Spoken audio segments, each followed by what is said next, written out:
Welcome to Audiobooks from the Non-Hobooks channel. Fiction novel, Jame in a Hunger Game, written by author Di Pham, voiced by Ava from Clipchamp. Introducing the plot. Jame is kidnapped and taken to a strange game called the Hunger Games, set on a Pacific island, along with 49 others. Only one will survive and have the chance to return to their original life. Will he endure and be lucky enough to survive the journey he's been forced to undertake? Let's listen inside the story. That day, Jame Norris woke up suddenly from a deep sleep. He was startled to find himself in an unfamiliar place, staring at a dark ceiling in the midst of a heavy scent of dust. The air smelled as if it had just been disturbed by something, making it chaotic. As he became more alert, Jame looked around and realized that he was lying among many other men. They were motionless, scattered across the dusty floor just like him. After several hours, the others began to wake up, glancing around in confusion, much like Jame had done. He tried to explore the place, but all he could see was the vast darkness of the room, as there was no light.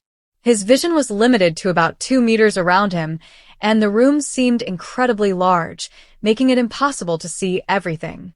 He groped in the dark and discovered even more people lying asleep. Many of them slowly awoke, started looking around, and began exploring the area. Some were terrified, curling up and repeatedly muttering that this was just a dream, a nightmare, as they came to grips with their situation. It seemed that they couldn't accept the fact that they had been kidnapped. The 21st century is a time of great inventions, yet being kidnapped was a reality they found impossible to believe. Jame, along with a few others, remained calm, trying to figure out a solution. He pondered over the seriousness of his predicament. Why had someone kidnapped him and so many others?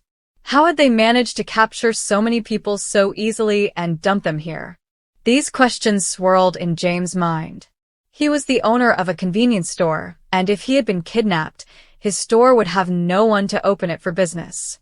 Many of the others had now fully awakened, horrified at their situation. They screamed, cried, hoping for a way out, but there was no answer. Some began to tremble, fearing the worst was yet to come. Silence and fear settled over them. After Jame had explored the vast dark room, he couldn't find any way out. The room was filled with people and random items scattered everywhere. Most of the objects were bamboo baskets neatly stacked against the dust-covered walls. Although Jame couldn't see clearly in the dark at first, after a day of adjusting, he could make out the objects in the room. Everything was made of bamboo or woven from reeds, with countless baskets stacked up to the ceiling.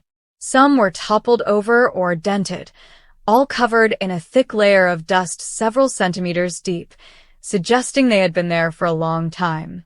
After a day of searching, Jame and the others began to feel thirsty, but there was nothing in the room except bamboo baskets and dust. Another day passed, bringing more thirst and hunger. Many of the men began trembling, growing more fearful, worried they might never escape and would die in this dark room. Even those who had remained strong started to feel afraid, including Jame. Initially, he was calm and resilient, but hunger and thirst soon took his strong, and he, too, began to tremble like the others. Everyone lay trembling, motionless, waiting for the moment when the end would come for them, Jame included. All the men in the room had lived in peaceful times. Cruelty was something far from their thoughts. However, some of them began to entertain darker ideas. If they remained trapped without food and water for much longer, none would survive. A few of them began to think they might need to act when the time came, even if it meant doing something merciless just to live another day. Any extra time alive was better than doing none. 3 days passed, and still, no one had acted out of desperation. For them, 3 days hadn't yet reached their breaking point. The room was filled with darkness and silence, interrupted only by their weak, shallow breaths. Though none of them knew how long they had been trapped, some estimated by their internal clocks that 3 days had passed. As they approached the 4th day, a door suddenly opened.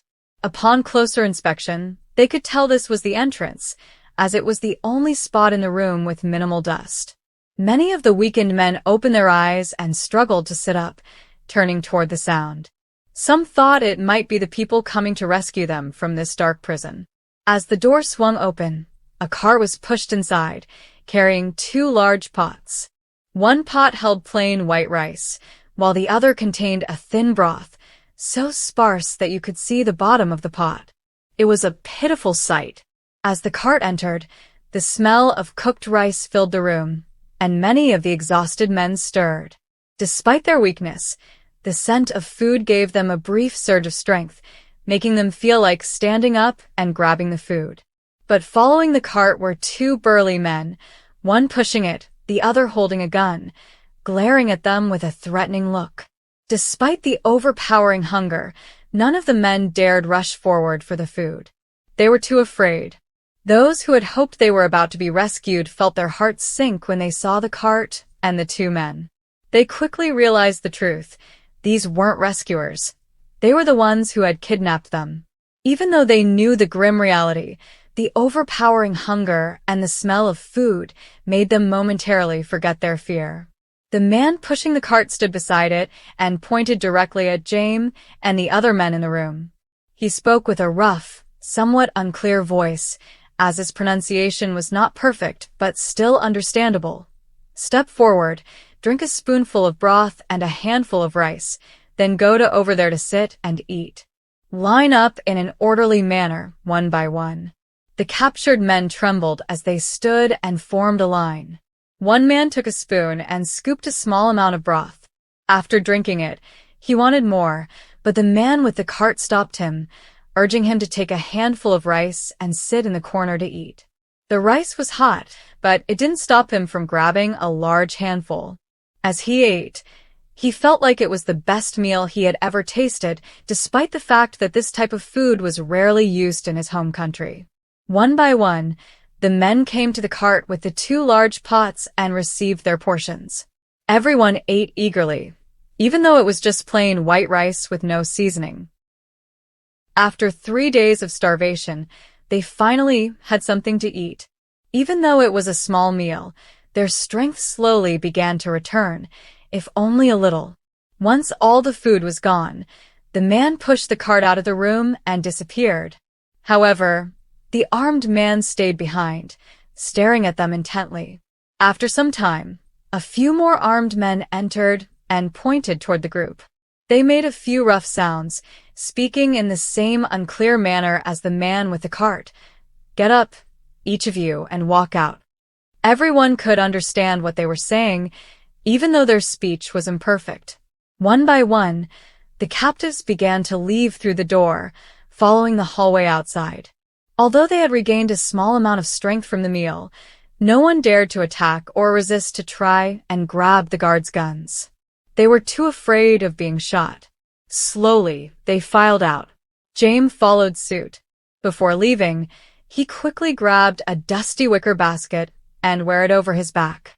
A few other men imitated Jame, but most left empty-handed, not carrying anything, not even a basket. As they stepped into the hallway, only a few had taken baskets like Jame. The guards said nothing but continued to watch them closely, their faces menacing. The group walked along a 2-meter-wide path, leading them to another area with a wider passage.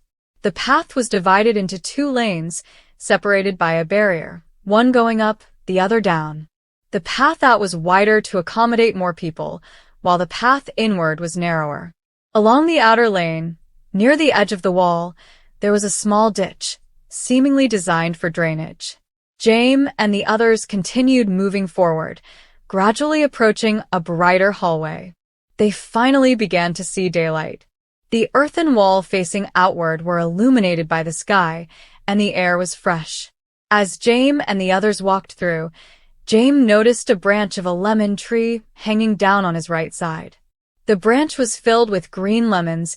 Jame casually plucked 3 lemons, placing them in the bamboo basket slung over his back. Some others followed Jame's lead, picking a few lemons before moving on. Wilted lemons littered the water drainage ditch, as they continued. They soon arrived at another area, where the ground was scattered with green lemons. Jame quickly gathered many of them into his basket. However, most of the other men seemed uninterested in picking up these lemons. Jame filled his basket halfway before continuing with the group toward the outside. Eventually, they reached the end, where they boarded a large boat. They stood in the boat's cargo hold, and it began transporting them to an unknown destination. Guards with fierce expressions stood at the railings, watching them intently. While waiting, Jame took out the lemons and forced himself to eat them, despite their extreme sourness. After eating nearly 10 lemons, he felt slightly better. The lemons contained vitamin C, and eating them whole, including the peel, boosted his intake. Jame knew how vital vitamin C was for his health, so he didn't hesitate to pick the lemons when he saw them. When they reached a more open area, Jame noticed another pile of lemons scattered on the ground. He suspected that the lemons had been deliberately left there for them to take, so he filled his bamboo basket halfway again.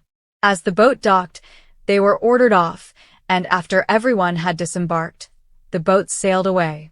Jame and the others were left stranded in an unfamiliar place. Many began to spread out, exploring their surroundings. They realized there had to be a reason why their captors had imprisoned them for days only to release them here. There had to be a purpose behind it all. They scattered and ventured deeper into the forest. Some discovered a stone house containing a few basic items, including some packaged food, so they took shelter there. Jame glanced back, watching as the boat slowly disappeared into the deep blue of the ocean. He then followed the other men into the forest, venturing further but finding nothing. As he went deeper, he encountered 2 other men and joined them in exploring this unfamiliar area, helping each other survive in this strange land after a few days' split. In the dense forest, Jame found water and a few small wild fruits. However, there was very little food that could be eaten, just a few mushrooms and some bitter, astringent wild fruits. Most of the mushrooms were poisonous, with bright, vibrant colors spreading across the forest. Thanks to the boost of energy from the vitamin C in the lemons, Jame felt stronger than the other men. The 3 of them wandered through the forest for a long time and eventually discovered an open area with an abandoned roofless house. When they entered, they found a rusty military aircraft inside. Jame inspected the fuel tank, which was still half full. The aircraft was a 2-seater, with the rear seat equipped with a mounted gun and ammunition belt. They examined the machine together and found that the gun was still functional. Jame even tried starting the plane, and the engine roared to life, with the propellers beginning to spin. He then shut it off. The 3 men exchanged looks. They began to realize that they had been kidnapped and were likely being forced into some kind of survival battle. Why else would they have been brought here, left in this place, with everything prepared for them? They had no idea where they were, and even with half a tank of fuel, they were unsure if they could navigate their way out of this area. It would be easy to get lost. Despite the full tank, there was no guarantee they could escape. They started searching around the roofless house, and eventually found a large metal chest filled with military rations. This large chest of food would allow them to survive for an extended period. Jame and the other 2 divided responsibilities, with one person staying behind to guard the abandoned house while the others ventured out to find more basic supplies and explore the forest further. They took turns guarding the house for the next 3 days. Elsewhere, some of the other men formed groups and ventured deeper into the forest, searching for food. They easily found water sources, but there was very little edible food. They only managed to find a few familiar plants that barely kept them going to survive. For 3 days, they wandered, starving, in a desperate search with no results. Then, on the 3rd day, a military transport plane with a bright, glaring pink color appeared in the sky, so bright it was impossible to miss. The plane began dropping supply crates, which drifted through the wind, scattering across different areas of the forest. Over loudspeakers, an announcement boomed, informing the people in the forest that they had been forced into a survival game. The winner would be allowed to return to the normal world, safe and sound, but only one person could win and escape. The military plane continued to fly over different areas, repeating the message about the game they were being forced to play. 3 times a month, the plane would drop supplies, just enough for survival and to keep them fighting. After 1 month, the supply drops would stop. In the forest, there was hardly any edible food, and those captured would eventually starve to death if they couldn't access the drop supplies. The loudspeakers also announced that nanochips had been implanted inside their bodies, tracking their vital signs and location. If someone died, the signal from the nanochip would cease. These chips ensured that no one could escape the area by any means. The plane continued to circle, dropping 10 supply crates into different zones. Many of the captured people were horrified and trembled with fear as they realized they had been thrown into a mad, twisted survival game by psychopaths. A game that they had once only seen in sci-fi movies. Now they were living it. The shock was overwhelming. Meanwhile, Jame, while out searching for supplies in the forest, heard the loudspeaker from the pink plane overhead. He froze in terror. At first, he had suspected something like this, but now the awful truth was undeniable. Jame looked up at the sky and saw a supply crate, slowly descending in the wind. The crate was green, and if it landed in the thick forest, it would be incredibly difficult to find. Wasting no time, Jame climbed a tree, pinpointing the direction where the crate was falling, and then he started running toward it. Moving quickly in the dense forest was no easy task, but Jame pressed on. It wasn't until late afternoon that he finally spotted the crate, dangling from the branches of a tree. He climbed up and shook the branches until the crate dropped to the ground. The supply crate slowly floated down, and Jame rushed to open it. Inside, he found a grenade, a 6-round handgun, a pack of dry rations, with 3 food bars, each bar containing 2 pieces. The chest full of dry rations that Jame found in the roofless abandoned house was enough to sustain the 3 of them for many days. So, the addition of another pack of rations didn't seem that valuable to them. However, for the other captives, that single ration pack could be a lifeline, as they had been starving for days, further weakened by the time spent in captivity. Now, not only did they have to battle hunger, but they also had to survive against other men. With nearly 50 captives and only 1 person allowed to return to the modern world, it was a brutal fight, 1 against 49. Anyone too scared to fight or who tried to hide and survive for 30 days would eventually be recaptured, with an uncertain but likely grim fate awaiting them. The captives realized that an organization capable of capturing this many people must be extraordinarily powerful.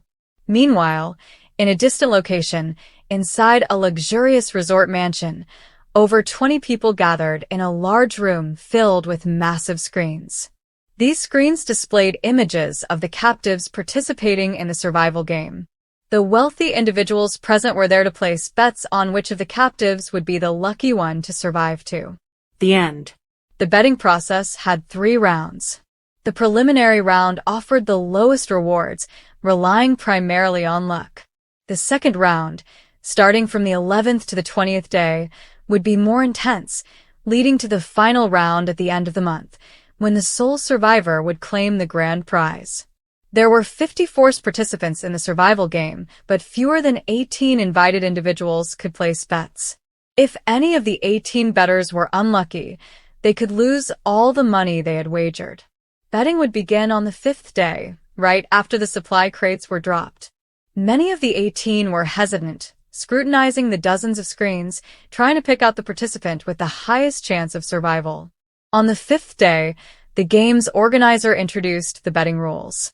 He said, "Ladies and gentlemen, the time to place your bets has arrived.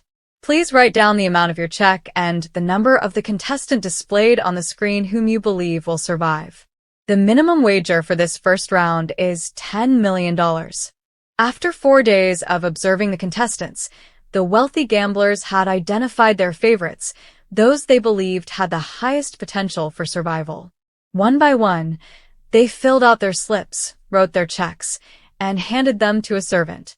The fifth day of the survival battle was about to begin.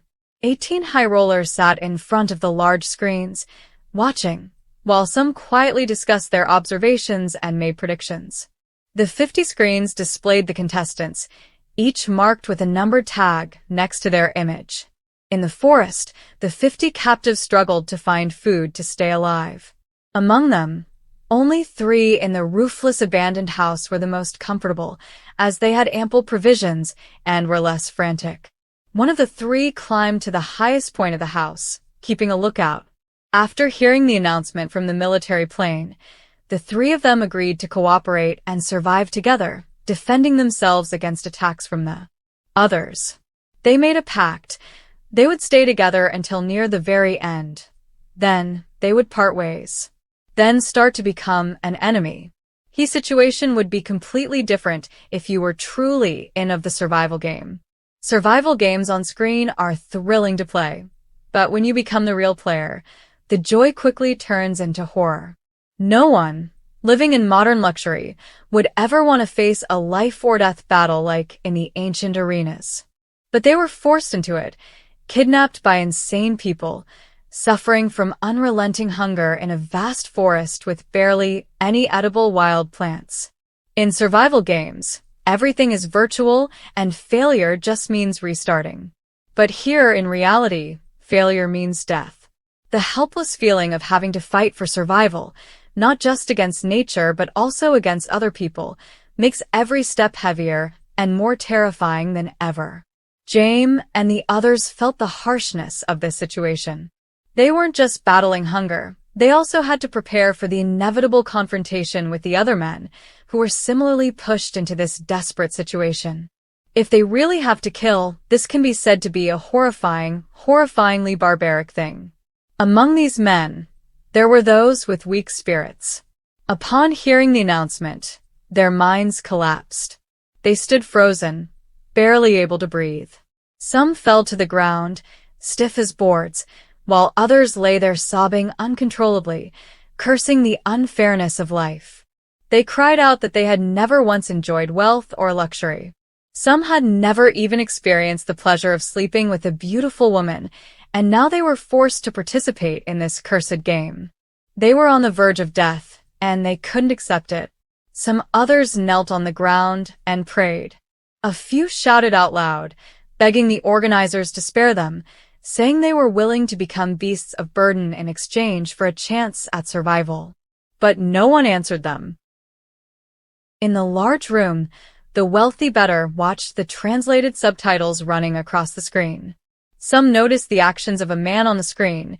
He was kneeling and begging. The subtitles informed them that this man was pleading for his life. But the wealthy patrons only laughed at the helplessness of the contestants. In reality, they couldn't help the participants even if they wanted to. They were merely rich people invited to this betting game, and for them, it was a new thrill, as their own wealth and luxury no longer entertained them. The man knelt and begged for a long time, but with no response, he collapsed to the ground in despair, tears streaming down his face. Other contestants also stood there, frozen, in shock for quite some time. Thus, Day 5 ended without any deaths. The contestants managed to hold on, clinging to life. Day 6 passed in much the same way. But by Day 7, with their supplies exhausted, many left their hiding spots and ventured out, daring to face the dangers lurking around them in search of food. If they really cannot find food, they are ready to hunt, kill, and eat their fellow humans. In the large room, the wealthy bettors watched the contestants with indifference. The opening phase of the game was often dull, so they became distracted, feeling bored with nothing to excite them too much. They lounged in their chairs, enjoying luxurious food and drinks, while some chatted with one another. By the 8th day, many of the men had not managed to find any food. They had been surviving on water for days, but their hunger had grown unbearable after so long. Some wandered through the forest, desperately searching for any edible plants. However, the forest was full of wild, inedible plants, and some were poisonous, which they could identify. Many, out of sheer hunger and exhaustion, collapsed onto the ground. In their desperation, they began to chew on random weeds and wild plants, swallowing them despite the risks. Among those plants were toxic species, and many who ate them suffered from severe diarrhea for over a day before succumbing to death. They had ingested poisonous weeds and saplings from toxic plant species. Others suffered paralysis from the toxins, unable to breathe, leading to their deaths. By the 10th day, out of the original 50, more than 10 had died due to plant poisoning. A few of the wealthy bettories, upon seeing the contestants they had bet on perish, simply sighed, knowing they had lost their wagers. However, their losses didn't matter much. After all, they were extremely wealthy, and the money they earned could ensure that their descendants lived comfortably for several generations without worry. For the contestants chosen by them, those who had not yet died, the wealthy patrons had the option to collect their first-round winnings or add more money to their bets on those same contestants. Some who had lost their bets quickly selected a new contestant they believed had a higher chance of survival. After carefully choosing, they placed new wagers of $10 million. For the wealthy patrons whose chosen contestants were still alive, some increased their bets, while others cashed out their earnings and placed new wagers on other survivors. Once all the bets had been finalized, they returned to the main observation room filled with large screens. They lounged in their reclining chairs, enjoying their food and drinks as they watched the contestants continue in the second phase of the survival game. This stage was more thrilling than the first, and the wealthy bettories were much more excited. Their spirits were high, but in the forest, the remaining survivors felt nothing of that excitement. Now they had to sit atop trees or high roofs to keep watch, waiting for the pink military plane that often flew overhead. They waited until late morning when they finally saw the pink-colored plane slowly pass by. In each area, it dropped supply crates, along with a loudspeaker announcing the conditions for returning. They couldn't escape the forest because they were all fitted with nano devices that tracked their location. The plane flew around, continuously dropping supplies, but this time it only dropped 6 crates. In areas with many survivors, 6 crates wouldn't be enough for everyone. As a result, the survivors had to fight if they wanted to continue living and overcome their hunger. Among them was Jame. He carried a 6-shot revolver and another man followed him, while a third stayed behind at their base, an abandoned house without a roof, standing guard. The two of them ran after the plane, and when they saw it drop the supply crate, they both rushed as fast as they could to snatch it. If they arrived late, they might face other groups trying to claim it, and Jame might have to confront them and use his bullets, which were precious to him. He didn't want that. He wanted to save them for the final moments. As he approached the supply crate, another group of survivors also rushed toward it. Jame frowned and stopped, raising his gun to threaten them, but the others were also armed like Jame. This time, both sides were in a difficult standoff. Jame decided to back off, preserving his precious bullets. He and his companions slowly retreated, withdrawing cautiously.